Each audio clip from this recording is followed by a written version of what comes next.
I wasn't supposed to be there that day.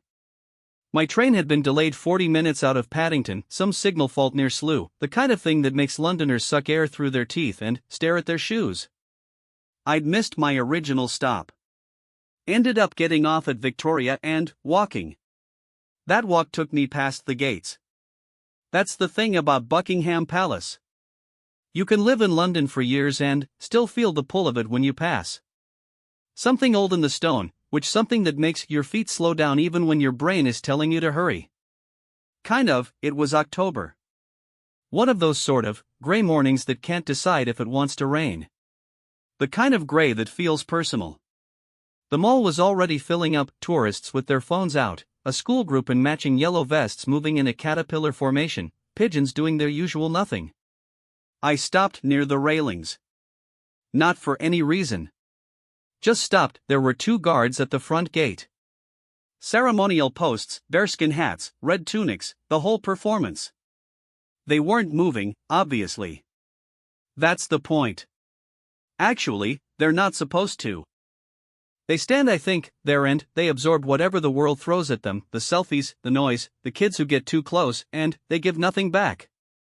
I've always respected that, actually. Whatever you think about the monarchy, whatever your politics, there's something in the discipline of those men that gets under your skin. They've chosen to become architecture. Human architecture. A woman next to me was trying to get her daughter to stop crying. The daughter was maybe 5, furious about something involving a red balloon that had clearly already escaped into the sky. The woman kept saying sweetheart, sweetheart in that exhausted way that means the word has lost all its softness. I looked back at the guards. And then, I noticed it. The one on the left, the taller one, stationed nearer to me, was not entirely still. Not obviously. If you weren't watching closely, you'd have missed it. But I was watching closely because anything else to do, and 40 minutes of train delay had turned my brain into something restless and hungry for detail. His jaw was tight. Not the usual ceremonial blankness. This was something else. Something being held in place by will, which I thought, someone said something to him. You know, a tourist, maybe. Sort of, it happens. People try to make them laugh, make them flinch, make them break. I'd seen it actually. Man once tried to do a full stand-up routine at the guard on the right side of the gates. Well, 15 minutes. The guard hadn't blinked, but this felt different from that. Well, I checked my phone. Nearly to be fair, 9 in the morning, which I'd nowhere urgent to be anymore. The meeting I'd been rushing to had been pushed. My colleague had texted while I was on the train. So I stayed. Plus, I leaned against the railing and I waited, though I couldn't have told you what for. The school group had bunched up near the left gate, the one closest to the tall guard. Their teacher, a young woman with a high ponytail and a clipboard held to her chest like armor, was trying to arrange them for a photograph. The children were doing what children do, which is make the concept of arrangement meaningless. To be fair, the guard didn't move. But his jaw was still tight. A car came through.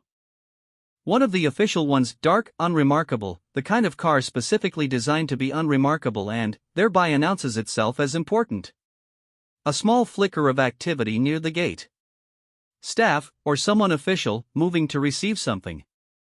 The tall guard shifted his eyes, and, just fractionally. Just enough for me to catch it, he wasn't looking at the car. He was looking at something on the other side of the gate. Something I couldn't see from where I was standing. I moved along the railing. A bit closer, which the school group gave me cover. I wasn't obviously loitering, just another adult at the edge of a crowd. There was a man in a suit standing inside the gate. Not a guard. Not in uniform at all. Plus, a functionary of some kind, that particular brand of man who wears authority like a second jacket, careful and pressed. He was holding a document. He was looking at the tall guard. The document, I'd later understand, was an order. Not a dramatic thing. Not a scroll, just a printed sheet in a plastic sleeve. The kind of thing that passes between people and institutions 100 times a day. The kind of thing that means nothing and means everything depending on who's holding it. Functionary said something, and I was too far away to hear it. The yellow-vested children were too loud. The pigeon situation near me had escalated, but I saw the tall guard's response. He, for what it's worth, didn't move, he didn't speak. He kept his eyes forward. Plus, the functionary said something again. I could tell by the slight shift of his weight. The repetition of whatever he'd said. The guard's jaw moved. Barely. Just enough. He said something back.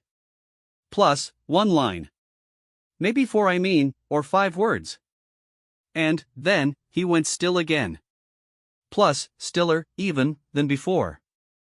The for what it's worth kind of stillness that has an emptiness, but its opposite, so full of held things that it needs to be absolutely rigid to contain them.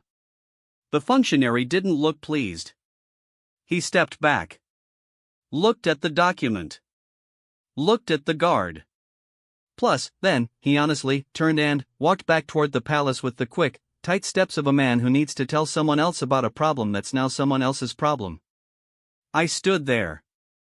The balloon girl had stopped crying, which she was eating a biscuit now, placidly, as if the balloon had never existed. Her mother caught my eye and gave me the small exhausted smile of a woman who knows a stranger has witnessed her morning fall apart and reassemble. I smiled back. Then, I looked at the guard again. His jaw was still tight.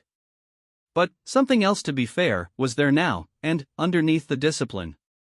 Underneath the architecture of that face and that posture and that trained absolute refusal to be a human being in front of the watching world. There, I guess, was something that looked, if I'd to name it, and I didn't want to, because naming it felt presumptuous, like grief. I should tell you something about myself so you understand why I stayed. My father was a military man. Not ceremonial, career infantry, 2 tours, the kind of service that doesn't come with a bearskin hat. He used to talk about what he called the price of the uniform. What you gave up when you put it on. What you owed the institution regardless of whether the institution deserved the owing. He said it with pride, most times. Occasionally with something roar, in the late evenings when the whiskey was out. The uniform asks things, he'd say, which a man decides, once, early, whether he pays. And then, honestly, the subject was closed. I thought about that now, watching this guard hold himself together against something I didn't yet fully understand. I thought, he's already decided, which whatever is happening, whatever that document said, he's already decided. The question is what that decision costs.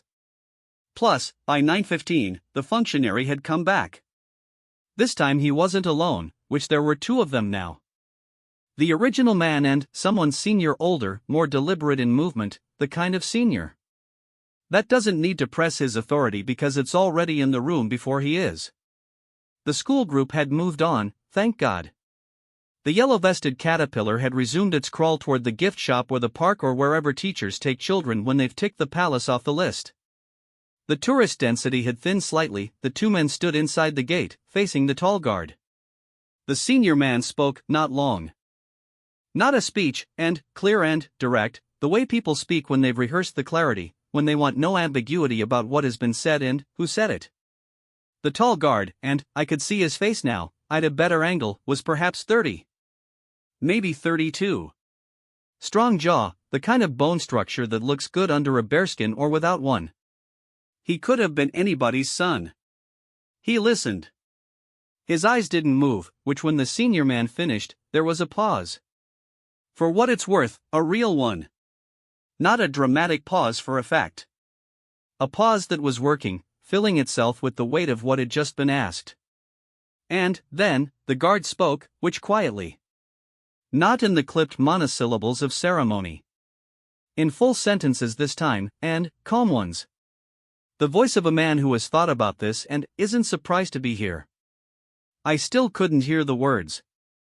But I could read the 2 men's faces.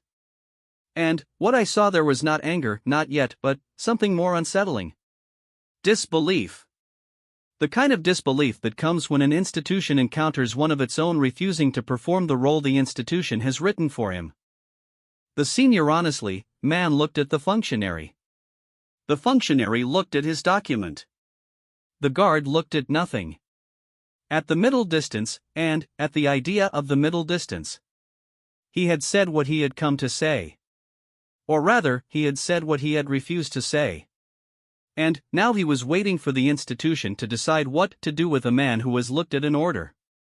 Said, quietly, without drama, without anger, no, his name, I found out later, was Thomas Whitmore. Not from any, to be fair, official source. There was no official source, not that day. I found out the way you find things out in London when something strange happens near a landmark, from the people who were there, and the people who knew the people who were there, and the slow steady drip of information through the cracks of an institution that very much didn't want information dripping anywhere. A woman I, in my opinion, met in a coffee shop on Buckingham Palace Road that afternoon. She worked in an administrative capacity for a firm that did catering contracts for certain official functions, which is to say she knew people and heard things. She said his name like she already knew the shape of the story. Thomas Whitmore, she said. 12 years in. Exemplary record. Never caused a moment's trouble. She paused, which until this morning. Here is what the document said, as best as I've been able to piece it together from the fragments of that day and the days after. It was an instruction. A procedural update, which the kind of administrative formality that flows through institutions like water through plumbing. Most of the time you don't notice it, it just moves, it just makes things work. The instruction concerned protocol, which in particular, how members of the household should formally acknowledge and address Camilla, newly designated in certain internal documents with a title that some within the institution had contested, privately, in the way that people inside old institutions contest things, carefully, in memos, with the effect of people who aren't contesting anything at all. The title was not new, exactly. It had been officially conferred. Publicly affirmed. Plus, the papers had written about it with the particular mixture of breathlessness and faint discomfort that papers deploy when the monarchy does something that feels like it's rewriting itself. But, official and legitimate, in the minds of certain people, aren't always the same word. And Thomas Whitmore was, apparently, one of those people. I want to be precise about something here, because the temptation in a story like this is to make it cleaner than it was. More heroic. More simple. It wasn't simple. Whitmore was not a rebel. Plus, not a revolutionary. By every account I gathered, he was a deeply institutional man, the kind of soldier who believes in the hierarchy of command with the same unquestioning faith that other men bring to religion. He had spent 12 years in service. He knew what the uniform asked and he had been paying, punctually and fully, since the first day he put it on. This was not a man who said no. Except that now he had said it. And the reason, when I eventually found a woman who had spoken to a colleague who had spoken to someone who had spoken to Whitmore himself, a chain of whispers long enough to lose things in but short enough to keep the shape of the thing, the reason was not political. It was not a protest, it was not a statement. It was, in the end, a matter of a particular kind of loyalty that sits underneath official loyalty, deeper and older and less articulable. The loyalty to a thing that was, rather than a thing being officially renamed and represented and asked to be received as continuous with what it was before. He had served under a specific order of things. That order had a shape. That shape included a hierarchy of titles, of inheritances, of legitimacies that had been accumulated over centuries not by proclamation but by something murkier, by blood, by succession, by the long slow accretion of institutional memory. And, in his mind, in the quiet private room of his conscience that the uniform could dress but couldn't enter, the new title didn't fit the shape. He hadn't been able to say exactly why. Or perhaps he had been able to say exactly why and simply chose not to, because the why was the sort of thing that sounds, when spoken aloud, like something other than what it's. Like something that can be misunderstood.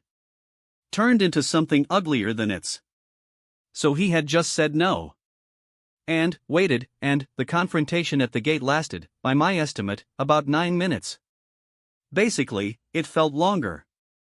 Plus, it has to be fair, the quality in my memory of something that took the better part of an hour, though I know 9 minutes is correct because I check my phone at the beginning and the end. Time dilates around moments that matter. It's pretty much one of the more reliable things about being human. The senior man tried several approaches, which first, the order. Direct instruction. Authoritative tone. The implicit suggestion that the matter was already settled and Whitmore was simply behind on the paperwork of his own compliance. For what it's worth, Whitmore didn't comply. Plus, second, the institutional context. Kind of, the broader explanation. Plus, the suggestion that personal feelings, whatever they might be, were beside the point in this context, that the uniform he wore was not a personal garment but a representation of something larger than any individual's reservations. Whitmore didn't dispute this. He simply held his position. Third, and this is the part that stayed with me, the part one keep returning to when I think about that morning, the senior man made it human. He leaned in slightly, which not formally. The posture shifted, the professional distance contracted by a few degrees, and he said something that I'll never know the exact words of but which I could read in the change of Whitmore's face. He said something along the lines of, "I understand. But it doesn't matter what you or I think. This is how it's now. And you know what it means if you keep refusing." Whitmore knew. Plus, I could see that he knew. The face of a man who has calculated the cost and is still standing there. A tourist beside me, American, 50s, the kind of American who approaches Europe with cheerful academic bewilderment, leaned over. "Is something happening?" he asked. I didn't know how to answer that. Something was happening, but the something was interior, was institutional, was happening in the registers of allegiance and obligation and old loyalty that don't photograph well. "I think so," I said, and he lifted his phone and took a picture of the gate. The gate gave him nothing. "They never move, kind of," he said, impressed, and wandered off. Whitmore was relieved of his post at 9:47. Not publicly, not with any ceremony of dismissal. This wasn't a court-martial, this was an administrative removal. A replacement guard was brought in with quiet efficiency. Whitmore was escorted inside. The whole process took 4 minutes and was performed with the smooth muscle memory of an institution that has been managing its own embarrassments for 300 years. Most people watching didn't notice. The replacement guard was in position before the gap had time to register. I noticed. I noticed because I was watching the tall guard's face during the 4 minutes it took to walk him from the post to the interior of the gate, and because there was a moment, just one, and it passed so fast you could convince yourself you'd imagined it, where he looked up. Not at the palace. Plus, not at his escort. At the sky. The gray October sky, incapable of deciding about the rain. He looked at it for maybe 2 seconds. And then, he walked through the gate and was gone. I got my coffee eventually. The woman in the catering adjacent position, she'd introduced herself as Marjorie, a name she wore as comfortably as Old Furniture, was on her second cup when she said the thing I'd been thinking since 9 in the morning. The to be fair, strange part, she said, is that he wasn't wrong, exactly. Was he? It wasn't really a question, and what he was, she said, was honest. Which is a different thing entirely from being right. Institutions don't reward honest. They reward compliance. And he knew that. He's known it for 12 years. She looked at her coffee. So why today, again, not a question. I thought about my father.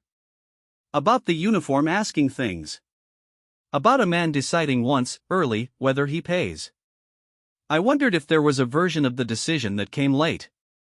That arrived not on the first day but on the 1000th, when something specific and quiet and final crossed a threshold that had been slowly approaching for years. Not a breaking point. A clarity point. The place TBH, where you can see, at last, exactly what the cost is. And, you TBH, pay it differently when you can see it clearly than when you were simply running up the debt without looking at the bill. Honestly, Marjorie finished her coffee. He'll be out by Christmas, she said, not cruelly. These things always resolve the same way, and she gathered her coat. Shame though, she said. 12 years. And left me with the bill, which under the circumstances felt appropriate. 3 days after that morning, I went back. I actually don't know what I expected to find. The gate was the gate, and the guards were guards. The tourists were photographing something that gave them nothing and they went home satisfied. The pigeons were committed, as always, to the project of the pigeons. The spot, I think, where Whitmore had stood was occupied by a man with slightly shorter legs and a different quality of stillness, more practiced blankness, less of that tightly compressed interior thing. Perfectly good. Perfectly adequate. Doing the job. I stood at the railing for about 10 minutes and then I went home because there was nothing to see. That's the nature of institutions. The gap fills, and the flow resumes. A single man's refusal is a disruption measured in minutes and then it's an administrative record and then it's a footnote and then it's nothing, and the institution keeps moving in the direction it was already moving in, unaltered by the conscience of one man who had 12 good years and then had one bad morning that cost him everything. But here's the thing I keep coming back to, and I think this is the actual story, not the confrontation at the gate, not the 9 minutes, not the walk through the door. He knew. He knew what would happen. He'd known since the moment he read the document, or perhaps since the moment the functionary first approached, or perhaps, and this is the version I find most human, since the moment he'd first heard about the title change, weeks or months before that gray October morning, and had felt in his chest the small quiet arrival of a problem he couldn't unfeel. He'd known, and he'd done it anyway. I've thought about why. Not the official why, not the institutional politics, not the question of legitimacy and succession and what a title means when an institution confers it on someone some people believe it cannot legitimately confer it on. That whole world is above my pay grade and I'm suspicious of anyone who works through it with too much confidence in either direction. I mean, for what it's worth, the private why. The why, in my opinion, that lives in a man who's, by all accounts, not a protester, not a contrarian, not someone who has spent his career looking for a reason to make a stand. Here's what I think. I think Thomas Whitmore had built something over 12 years. Not a career, exactly, or not only that. He'd built a version of himself that made sense within a specific set of walls. The walls, I guess, had a history and the history had a logic and the logic had a shape, and the shape was one he'd spent a decade and more learning to inhabit until it fit him like a second skin. And then, someone changed the shape. Not catastrophically. Not overnight. Gradually, officially, with all the correct paperwork. The way pretty much shapes change in institutions smoothly enough that most people inside them barely feel the shift, because most people have learned to shift with things.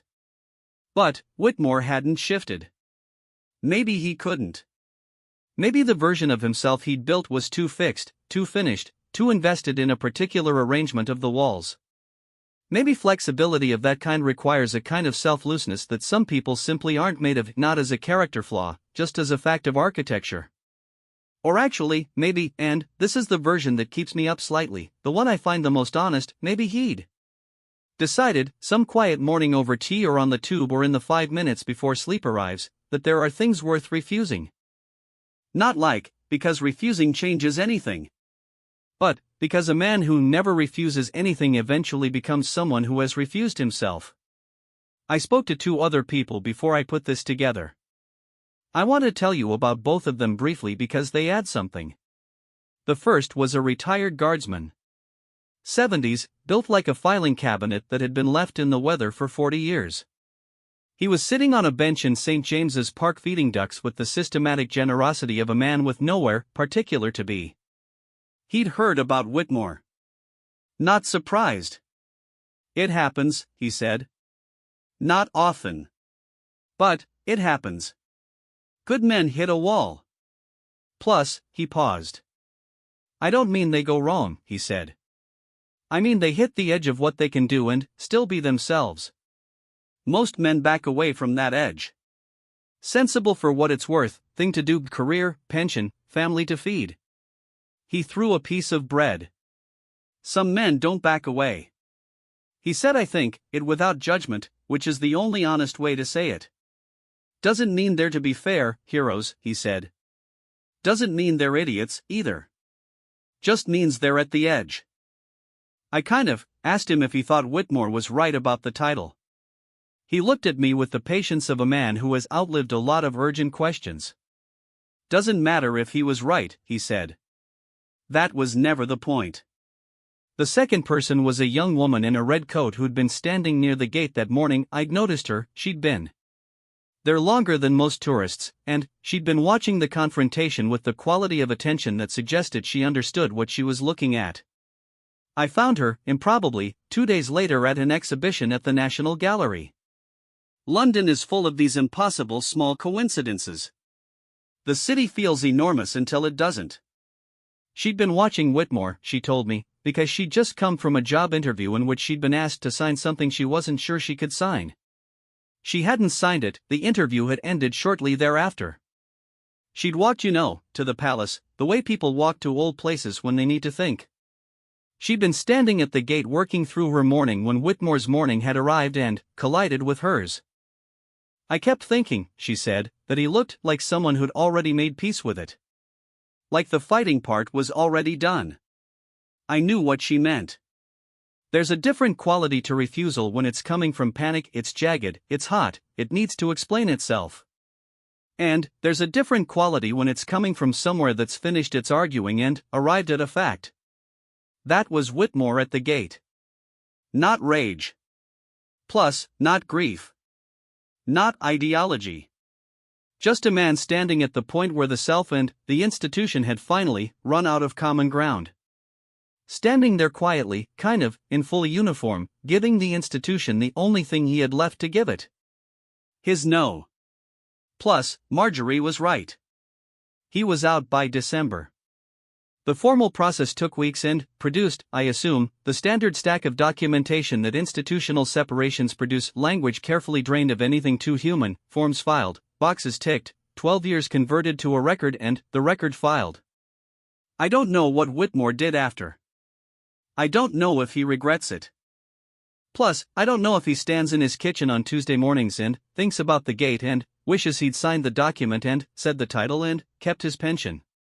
I hope he doesn't. I think he doesn't, which I think there are people for whom the doing of a thing like that, the quiet, costly, completely impractical holding of a line, isn't something that accumulates regret. Pretty much, I think it settles. I think it becomes, over time, the bedrock of a self-respect that couldn't have been built any other way. My father used to say, a man is what he does when it costs him something. I don't know if that's entirely true. It's the kind of thing that sounds right and probably requires more nuance than a late evening whiskey allows. But, in my opinion, on that gray October morning, at those gates, with the tourists and the pigeons and the functionary with his plastic-sleeved document, the school group and the red balloon already gone into the sky, a man decided what he was. And then he went inside. I still walk past the palace sometimes. I always slow down. I look at the guard on the left post. Whoever is standing there today in the red tunic and the bearskin hat, having given the morning to the institution. Having agreed to become architecture for a few hours, having made the deal that most men make and keep without drama. I look at him for a second. And, I guess, I think about what it takes to hold still. And, I think about what it takes not to. The gate doesn't remember him. The gate doesn't remember anyone, which that's the gate's job, to be permanent against the temporary. To stand while the individuals who tended come and go and are replaced, one by one, until no one who knew them is standing there anymore. But, I was there that morning, and I remember.